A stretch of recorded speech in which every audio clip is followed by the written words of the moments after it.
Assalamualaikum warahmatullahi wabarakatuh. Kembali lagi di channel saya Dunia Cerita. Di sini saya akan menceritakan orang terkaya di dunia yang ditenggelamkan oleh Allah beserta dengan hartanya. Siapakah dia? Penasaran dengan ceritanya? Yuk kita langsung masuk ke dalam video. Dalam bahasa Indonesia, harta karun diartikan sebagai harta benda yang tidak diketahui pemiliknya. Harta karun identik dengan harta yang terkubur. Ternyata hal ini berkaitan dengan kisah Qorun yang tenggelam bersama harta kekayaannya akibat kekufuran dan kesombongannya. Kisahnya diabadikan dalam Al-Quran sebagai bentuk peringatan sekaligus menjadi pengingat bagi manusia. Sungguh Allah tidak menyukai hambanya yang sombong dan tidak mengakui nikmat pemberiannya. Bahkan dalam sebuah hadis, nama Qorun dijajarkan bersamaan dengan nama-nama lain. Abdullah bin Amr berkata bahwa suatu hari Nabi Shallallahu Alaihi Wasallam menjelaskan tentang sholat. Beliau bersabda, barang siapa yang menjaga sholat, maka ia akan menjadi cahaya, hujjah, dan keselamatan baginya dari neraka pada hari kiamat. Dan barang siapa yang tidak menjaga sholat, maka ia tidak akan menjadi cahaya, tidak pula keselamatan dan hajjah baginya. Pada hari kiamat, ia akan bersama Qorun, Fir'aun, Haman, dan Ubay bin Khalaf. Hadis riwayat Ad-Darimi. Doa berlindung dari azab dan fitnah kubur sesuai sunnah Rasulullah SAW. Kekayaan Qorun yang melimpah ruah dalam ensiklopedia Al-Quran dan hadis per tema yang diterbitkan oleh Alita Aksara Media disebutkan bahwa Qorun adalah salah seorang sepupu Nabi Musa, anak dari Yashar, yang merupakan adik kandung ayah Nabi Musa, Imran. Baik Nabi Musa dan Qorun masih termasuk keturunan Nabi Yakub karena keduanya merupakan cucu dari Kuhas bin Lewi. Adapun Lewi bersaudara dengan anak Nabi Yakub, Yusuf. Oleh karena itu, apabila diurutkan nasabnya, maka nama lengkapnya adalah Qorun bin Yashar bin Kahit atau Kuas bin Lewi bin Yakub bin Ishak bin Ibrahim. Sebelum menjadi hartawan yang bergelimang kekayaan, Qorun sangatlah miskin dan memiliki banyak anak. Ia bahkan sempat meminta Nabi Musa untuk mendoakannya agar diberikan harta benda dan permintaan tersebut dikabulkan oleh Allah. Dikisahkan pula ia sering mengambil harta dari Bani Israel yang lain dan memiliki ribuan gudang harta penuh berisi emas dan perak.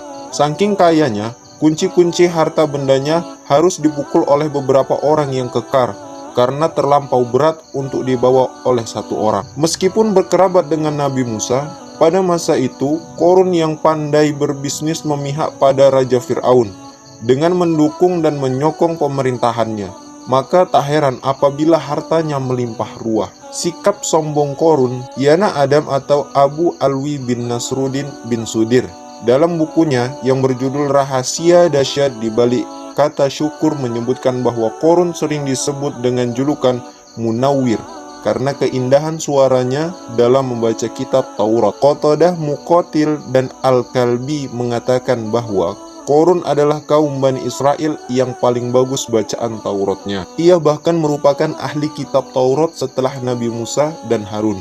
Namun, di balik ilmu dan hartanya yang berlimpah, Qorun termasuk ke dalam golongan orang-orang yang munafik karena harta bendanya telah membutakan hatinya.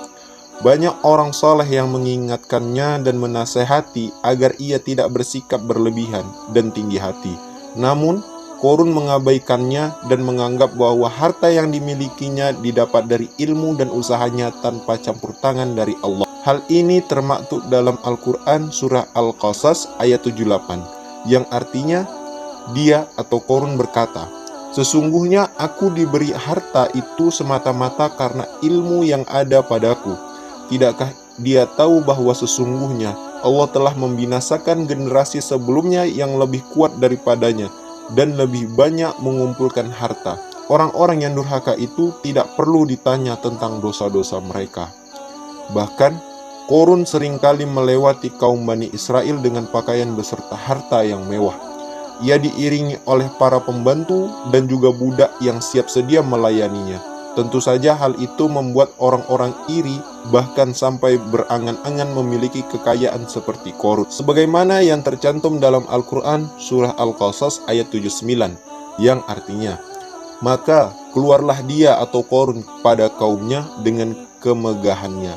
Orang-orang yang menginginkan kehidupan dunia berkata, andai kata kita mempunyai harta kekayaan seperti yang telah diberikan kepada Qarun, sesungguhnya dia benar-benar mempunyai keberuntungan yang besar. Qarun mendapatkan azab dari Allah. Pada akhirnya, Qarun diazab oleh Allah, yakni dengan dibenamkan ke dalam tanah dalam waktu semalam. Dalam beberapa riwayat, disebutkan bahwa Allah menurunkan gempa bumi yang dahsyat beserta tanah longsor. Tempat Qarun ditenggelamkan bersama dengan harta dan pengikutnya telah menjadi danau yang dikenal sebagai Danau Qarun atau Bahirah Qarun. Adapun yang tersisa hanya puing-puing istana Qarun yang terletak di daerah Al-Fayum atau Mesir. Hal ini tercantum dalam firman Allah, yakni Al-Quran Surah Al-Qasas ayat 81 yang artinya, lalu kami benamkan dia atau Qarun bersama rumahnya ke dalam bumi, maka tidak ada baginya satu golongan pun yang akan menolongnya selain Allah, dan dia tidak termasuk orang-orang yang dapat membela diri. Qarun tenggelam bersama seluruh harta kekayaannya ke dalam perut bumi, dan tidak ada satupun yang tersisa. Tidak ada pula satu orang saja dari keluarga, kerabat, teman maupun pengikutnya yang mampu menyelamatkannya. Harta dan ilmu yang dimiliki dan ia agung-agungkan olehnya justru menjadi malapetaka baginya. Demikian kisah dari Qarun, seorang kaya raya yang mendapatkan peringatan keras dari Allah berupa azab atas sikap sombongnya. Bagaimanapun, setiap rezeki dan nikmat yang ada didapatkan setiap manusia adalah atas izin dan karunia Allah. Semoga kita semua dapat mempelajari kisah ini dengan senantiasa bersyukur kepada Allah. Wallahu a'lam bishawab. Wassalamualaikum warahmatullahi wabarakatuh.